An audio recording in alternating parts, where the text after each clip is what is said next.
Hi everyone! In today's video we're going to be discussing some of the most common troubleshooting issues you'll run into with programming your radio. So we're going to be showing you that error message and then going through kind of what happened and how you get that. So I'm gonna grab my radio here. I have the 878 UV2 as well as the programming software on the computer.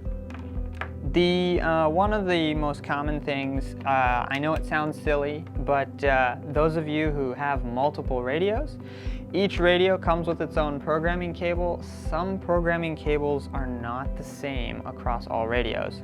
So just make sure that when you are programming your Anytone radio, you use the cable that came with it.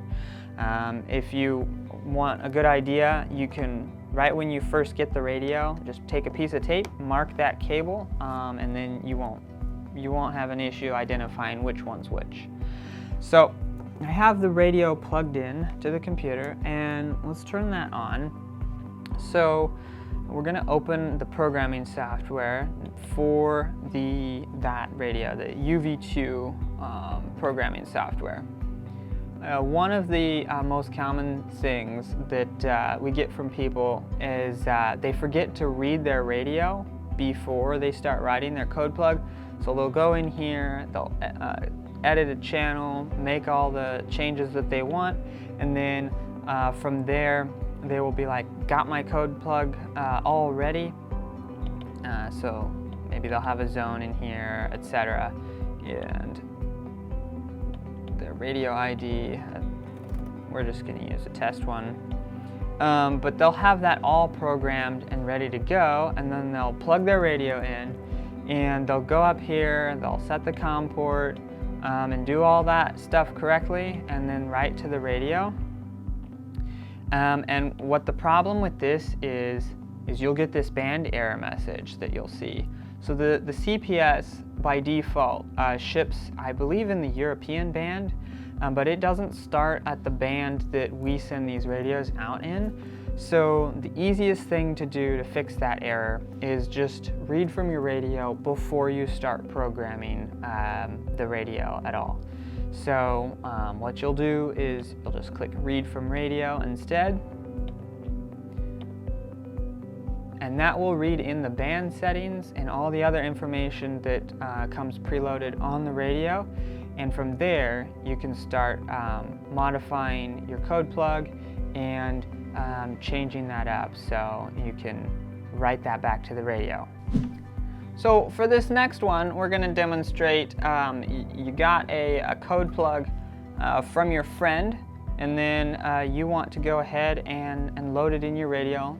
Maybe you both have the same radio, so they're in the same band, etc. So there shouldn't be any issues. So what you can do is you can just open up that CPS, open up the code plug, and go to write it to the radio. There's a step that a lot of people end up forgetting, and that is selecting the COM port. So we're going to demonstrate that here real quick once this file loads in. Okay, that file's loaded.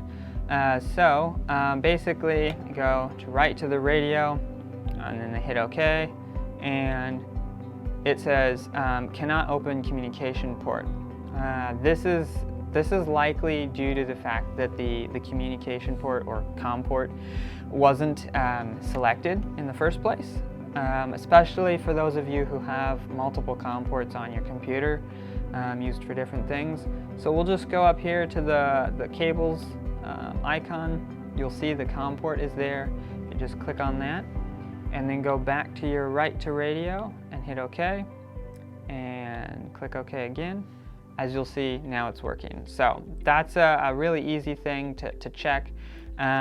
Just make sure if you have multiple COM ports, the one you want is highlighted in blue, because if it shows up in the list, even if it's just one of them, but it's not highlighted, it's not selected. So there is that one. And then let's see, for the next one, we're going to switch radios.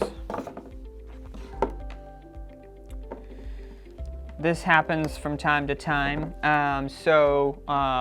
The radios, they each have, not only do they have a color-coded button on the top, so the new UV2 has that green button, the older one has a blue button, but they also mention which model they are on the battery, right underneath the battery actually. So you can see here the sticker is for what model that would be. So from that, you'll need to download the correct CPS for that version. Now, it can be a little tricky to figure out which one you really need to go for. We've tried to make this easy, so if you head to Bridgecom Systems, click on that support section and scroll down probably about half the page till you get to this product support area. Right underneath, you'll see the Anytone different models handheld support. These are listed out in the way that they are on the battery label, or on the back of the radio, I should say, underneath the battery. So for the UV2 here, we want to download the UV2 firmware and CPS, and you can see the download link is going to be also have that model number in there. So that's all said and done. Now sometimes people get the wrong version, and what that will do is if you try writing your code plug with the wrong version of the CPS, you'll get this model type is wrong error. So that's a quick fix for whenever you get this error, is if you do get it, double check that you're using the right version of CPS for your radio. And sometimes you'll get this if the firmware on the radio mismatches the firmware of the CPS you downloaded. So just make sure that they both match and you'll be good to go. For a final tip, something to keep in mind when you write your code plug to your radio, if you have the radio set up in firmware update mode, we've had a couple people do this. Basically, the firmware update on the radio is for writing the firmware, but some people think that the radio needs to be written that way. Your code plug needs to be written that way, and so they'll get an error on their radio when they try and write it. So we'll go here and then do the write to radio, and basically it will stall for a second and then it'll give you this check connection, retry or cancel message. Simply put, that just means that there's some problem with the connection.